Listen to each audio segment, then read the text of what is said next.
उनकी नज़र पड़ने से ही हम नाम वाले बदनाम हो जाते हैं। मैं तुम्हें इनसे प्यार करने की इजाज़त नहीं दे सकती।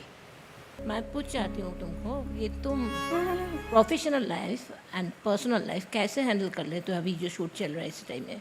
ये तो शोज़ तो है 7 दिन के लिए, तो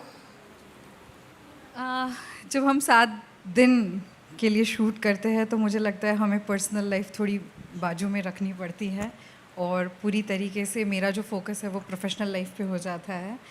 but none other the less, क्योंकि मैं चाहे वो छोटी नीरजा हो या बड़ी नीरजा हो, मुझे घर वाली ही फीलिंग आती है क्योंकि दोनों मुझसे इतना प्यार करती है और कहीं ना कहीं मेरे अंदर की ममता उनके लिए उमड़ उमड़ के बाहर निकलती है। Thank you so much, thank you.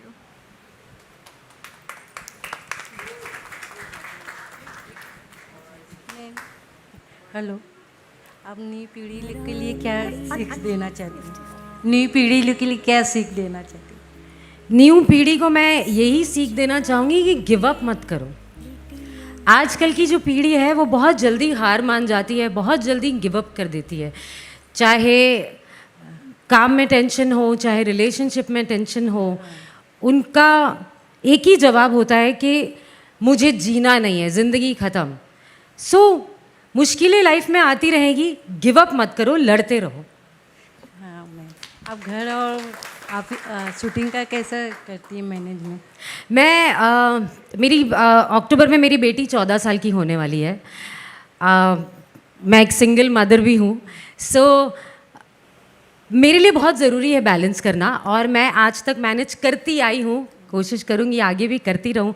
वक्त निकालना पड़ता है, अब कैसे क्या, ये तो एक माँ की ताकत होती है, वो कर लेती है तो वो हो जाता है।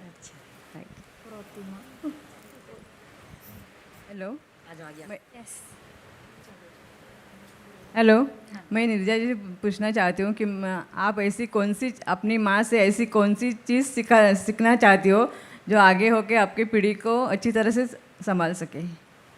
प्रतिमा से या मेरी मम्मा से? हम मेरी 2 माएँ हैं। दोनों से बता दो। प्रतिमा से तो मैं ये सीखूंगी कि एकदम लड़ना सीखो, सबसे आगे बढ़ो और चाहे दिदुन हो चाहे कोई भी हो, आप आगे बढ़ लड़ते रहो और आगे बढ़ते रहो। और ऑफ कोर्स मेरी मम्मा से मैंने बहुत लाइफ में बहुत कुछ सीखा है। She is a very strong woman. उन्होंने मेरा बहुत सपोर्ट किया। मुझे, आई एम फ्रॉम शिमला, और मुझे इतनी दूर से यहाँ भेजा और मुझ पर बिलीव किया। मेरा एक छोटा भाई है इसलिए उनको वहाँ पे रहना पड़ता है, लेकिन मेरे साथ मेरे पापा यहाँ पर हैं। तो मम्मा से मैंने बहुत चीज़ें सीखी है और मैं उनके ही राह पे लाइफ में आगे चलना चाहूँगी और सब अच्छा ही होगा। Thank you. हेलो, मैं आपसे पूछना चाहूँगी कि जब आपने ये कैरियर अपनाया, आप इस कैरियर में आए, तो आपकी मम्मी ने क्या एडवाइस दी आपको? ऐसी क्या ध्यान रखने को बोला, क्या बातें बोली मम्मी ने आपको? मैं हरियाणा से आता हूँ, छोटे से गांव से, तो वहाँ पर इतना एजुकेशन नहीं है। तो मम्मी बहुत सीधी सिंपल महिला रही हैं, तो उनको करियर क्या बनाना है, क्या चुनना है, वो ज़्यादा पता नहीं था। लेकिन उनको एक चीज़ पता थी कि जहाँ भी जाओगे आप तो अच्छा काम करना, आप कहीं भी नाक मत कटवाना। तो उन्होंने सबसे पहले यही एक सीख। माँ को तो विश्वास होता ही हाँ, अपनी हाँ, संतान पर। हाँ, तो आपकी मम्मी को भी आप पर पूरा विश्वास है, पूरा विश्वास है। एक और अब बात मैं आपसे पूछना चाहूँगी, अगर सही जिंदगी में आपके पास ऐसा चैलेंज आ जाए कि आपको ऐसी लड़की के साथ अपना घर बसाना आप चाहें, तो क्या होगा? बहुत अच्छा सवाल है कि अगर मेरे सामने ऐसा चैलेंज आ गया तो क्या होगा। टू बी वेरी ऑनेस्ट, यहाँ पर मैं डिप्लोमेटिक बन के आंसर दे सकता हूँ, है ना, पर मैं नहीं दूंगा।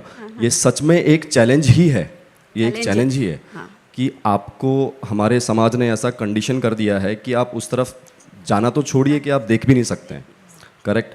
तो इससे सिर्फ मैं ही नहीं, पूरा समाज भी जुड़ा है, माँ बाप भी जुड़ा है। तो बहुत सारे लोगों के साथ फाइट होगी, उसके बाद मैं इंडिविजुअली कितना स्टैंड करता हूँ, मेरी खुद की क्या डिग्निटी है, मेरी खुद की क्या स्टैंड रहता है उसको लेकर, उसके ऊपर डिपेंड करेगा। तो definitely I will go ahead and I hold her hand. हाँ, तो आप पीछे नहीं हटेंगे, बिल्कुल जैसा कि अभी मैम ने कहा था Yes. कि आप पीछे नहीं हटेंगे, तो आप जीवन में हमेशा आगे बढ़ें। राज की माँ मैं आपको यही दुआएं देती हूँ। Thank you.